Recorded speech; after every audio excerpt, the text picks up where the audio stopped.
Covering news where you live, this is 5 News.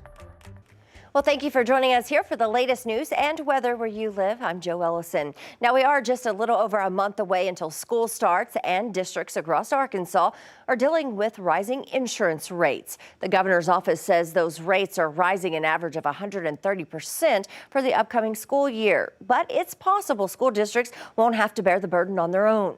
On Tuesday, Governor Sarah Huckabee Sanders issued a statement about the rising costs, calling them outrageous and without justification. Now, she went on to say her administration will help the districts with the cost in order to prevent them from facing financial difficulties. She's authorized the state to cover 30% of the cost increase. She gave that announcement hours after she spoke to the teachers at the Arkansas Department of Education Summer Conference. I know the difference that you're making. I know the impact that you're having. And I know that we will not stop until we make sure that our teachers have the resources they need to continue to be successful. Well, the money mentioned to help cover the costs would come from the state of Arkansas's restricted reserve account. It is all pending legislative approval. But it's not just school districts struggling financially ahead of the new school year. Many families are having trouble buying school supplies, which is why volunteers in Prairie Grove and Greenland are spending today filling backpacks. It's all in preparation for Altrusa's 10th annual back-to-school resource fair called Parent Up, which will be held on Saturday, July 29th. There, Altrusa members will be at Prairie Grove handing out those free backpacks filled with items to help them get ready for the start of the new school year, as well as some personal care items like snack packs and a food box from the Northwest Arkansas Food Bank. Those backpacks will be given to attendees in Greenland with similar items, as well as a free sack lunch from Centennial Bank volunteers. Well, before we get to some more of our top stories today, let's get a check of the weather with meteorologist Zach Scott. And Zach, hot outside today.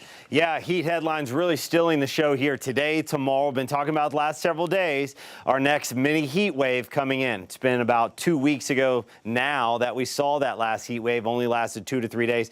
Good news is, again, we're not getting stuck in these patterns where it's day after day of temperatures near the triple digits. All right, we're looking at highs today, mid to upper 90s, plenty of sunshine. We will have a south breeze, about 10 to 20, but it's that breeze bringing in the muggy air, making it feel more like 105 up to 107, 108 northwest Arkansas. And as we get into the River Valley, 105 up to 113. That's why we have excessive heat warnings out for the River Valley. Sunshine today. We're dry. We look to the north. Later on this afternoon and evening, storms will build across Kansas, Missouri, and then they're going to drop south, southeast overnight into early tomorrow morning. The brunt of the activity should stay just to the northeast of us. We're going to be on the western edge of it. We'll have to watch it. If these storms can survive the trip, we'll have to deal with some lightning, some downpours, potential for a few gusty winds, and some pockets of hail. Chief Meteorologist Matt Standridge will have the latest forecast Wednesday evening, and then I'll have the latest again as we get up Thursday morning. Joe? All right, thanks so much, Zach. Well, the Arkansas Scholarship Lottery shared that it raised a record amount of money for fiscal year 2023, which ended June 30th. Since its establishment in 2009, the ASL has raised more than $1 billion in scholarship funds. That's more than 720,000 college scholarships that have been awarded. Arkansas lottery players and retailers were also winners during the fiscal year. The ASL created 9 new millionaires and paid out almost $417 million in prizes, resulting in about $34 million in retailer commissions. And it's something we've all heard about for months now, a writer's strike going on in Hollywood. But there could soon be another union joining in. The SAG-AFTRA, the union behind many of the actors, actresses you see in movies and on TV, could be headed to the picket line this week. Ian Russell spoke with an Arkansas actor who says this affects more than just Hollywood.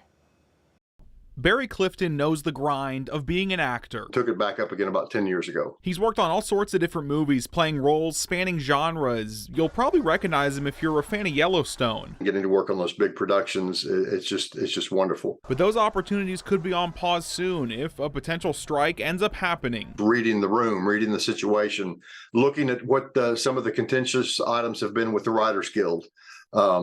kind of lets us know that a strike may be likely. If it happens, it would mean 2 separate strikes affecting the same industry. The Writers Guild of America has been striking since early May. If SAG-AFTRA, the Screen Actors Guild, American Federation of Television and Radio Artists, also strike, it could shut down most movie and television projects. A lot to be discussed there. I was just talking with a fellow actor who's out in LA, and she's had some of her work replaced with AI without her permission, and it's very much a sticking point. Another big piece of this is residuals, how much talent gets when something is reran. That's a big concern. They don't work every day, so that money keeps food on the table. Like this actor I was talking to earlier today, she was a series regular on a big show for 2 years. She's waiting tables. The residuals aren't enough to pay her bills. It's easy to think this is something just affecting Hollywood or the coasts. Clifton says it's just as important here in Arkansas. We have a film industry of our own, and if this strike happens, that's money on pause for the natural state. So that's what I would hope, is that Arkansas will understand the position of the artists involved, and that it's not a West Coast issue. It's not an East Coast issue. It's not a liberal conservative issue. It's not a political issue. It's an issue of artists trying to make a living.